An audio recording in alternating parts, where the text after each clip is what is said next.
Hey, perfect spirit. I hope you're taking good care of yourself, celebrating you, letting go of that criticism, that judgment, anything that's mentally holding you back. Hopefully, you're able to let that go and really be here in this moment and appreciate the beauty in this moment. So, if you're new to my channel, welcome. I'm Sam, and they call me the Miracle Man. I hope you'll create that miracle, that transformation in their life by getting rid of all this noise that I call head trash. It's the source of stress, worry, anxiety, the not good enough, not worthy, not deserving, life is too difficult. We need to get rid of all that stuff. So today I want to talk about, change, that we need to make changes in our life, but we have difficulties making those changes. So, why is change so difficult? Because the mind resists change. The mind does not like change. The mind doesn't care if you're in your pain, you're suffering, things are not going well. That's okay. This is familiar. We'll stay with that. And that's the same thing with most of life.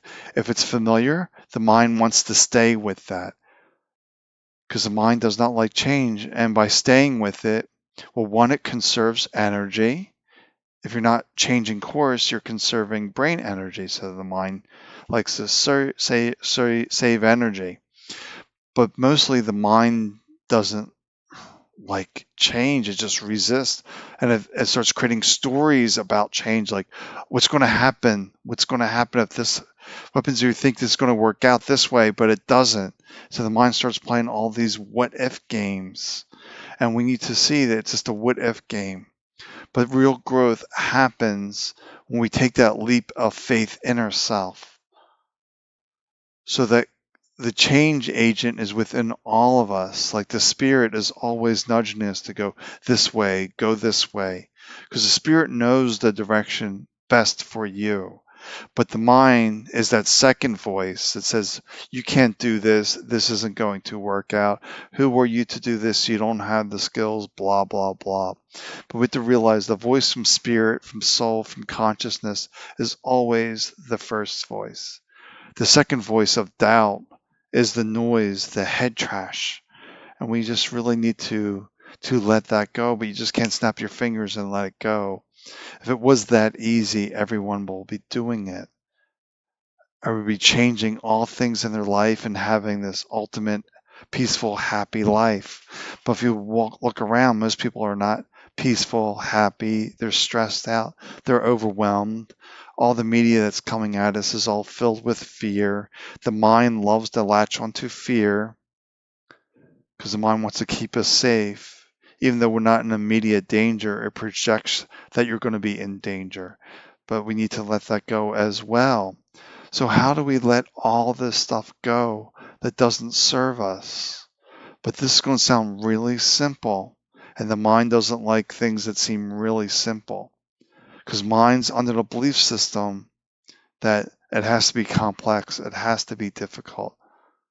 If it wasn't difficult, then more people could do this. So the mind sees things as complicated, difficult, and we just realize that too is head trash. It's a story.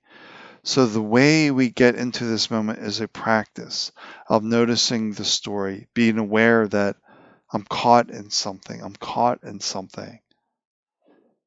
Once you see you're caught in something, then you have to realize I'm sitting, I'm standing, I'm walking, I'm hearing this.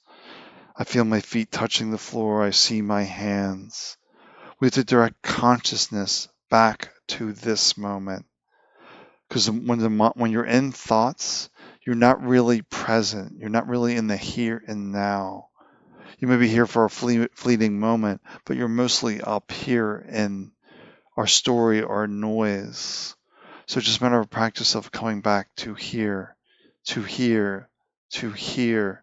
And this is a little tedious at first.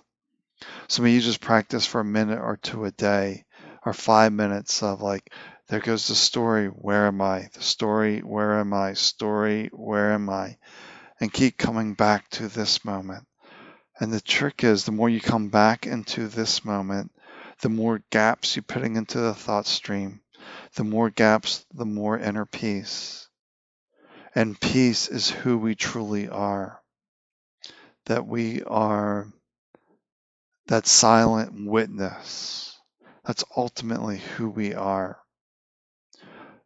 That spirit has always been with us because we are spirit. The spirit was here before the body came into form, and the spirit will remain when this body drops away. Because ultimately we are spirit, soul, consciousness, energy, divine love, deep peace, whatever you wish to call it. We are that. We are the energy that animates this body. So just take a moment and realize I'm sitting, I'm listening to these words. I'm sitting, I'm listening to these words. But most of the time, we're watching YouTube, TV, but we're not present to it. We're wrapped up in the story because it's captivating us and we're forgetting that we're sitting, watching. Realize you're watching a screen. The screen has no power over you. But the story may be funny, you're laughing. The story could be sad, you're crying. The story could be a horror story, and you're scared and you're frightened. But see, that's the mind making this flat screen that has nothing into a story relating to what's being shown on the screen. But if we can just realize I'm watching a screen, it's like watching your thoughts. It's like PTSD is dragging that past trauma into the present moment. It still has all the emotions attached to it. And you can take someone that's afraid of heights, have them close their eyes, and have them imagine that they're sitting on a tall ledge, feeling the breeze from up there. You look down, and it's like you're way high up, and your heart rate's going to go up. You may start to sweat. You'll start to get those reactions because the mind can't tell the difference between reality and fantasy. So we need to work on keeping yourself present here in this moment. Like I said, the mind doesn't care if you're in pain, you're suffering. It likes familiarity. It likes things that it knows. What's the phrase? It's better to know the devil that you know better than the devil you do not know. Something like that. That we're afraid of playing these what if games. But to realize that we all need to make changes. Something is not working properly in your life. And you can't make change from the mind because it has created this situation, this problem. You need to go to a deeper place within you, the place of spirit, of soul, of consciousness, to this really deep place where the knower within you knows that all is well. And this is just your temporary experience. It's not your permanent reality. If this experience lasts for 100 years, it's still temporary. Because you were here before your grandmother was born, before your mother was born. You were here 1,000 years ago, 10,000 years ago, 1 billion years ago. You were here.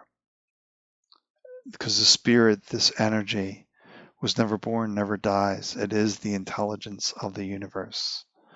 We simply forget where we were at that time. Were we on Earth? We were in a different galaxy. Were we over there, doing this form, doing that form? Because we're in all things at all times. We cannot separate this quantum field, this intelligent field that is us, from anything like this mouse here. At the deepest level, I'm connected to this mouse, this pen, this computer. There's this quantum entanglement that we can't separate ourselves from. No matter how hard we try, we cannot separate ourselves. So try to make the most of this experience. It's here for you to grow, to learn, to expand, to add to the collective wisdom. But we overcomplicate things. We make things too difficult. The way to spirit is just to be here. in any way that you can imagine to get here into this moment. Noticing your feet, noticing you're walking, notice you're sitting. Maybe it's taking a cold shower and noticing the cold water. Whatever it is, there's 1,000 ways to come into this moment. I once worked with someone at a conference who loved to watch football. We can make that a present moment experience as well. Because mind has all sorts of opinions about the game that it's watching. But why are those opinions the truth? What does this person think of this? What about this person? And we start to question our beliefs as the practice. Why is this the truth? This person sees it differently. This person sees it differently. If we all see it differently, then it can't be the absolute truth. It's a relative truth. All right, well, we're getting deep into the weeds here, but just be here. Realize you have the strength of the universe behind you, rooting you on. You simply need to relax, let the mind settle in so you can hear this voice within you. Well, take good care of yourself.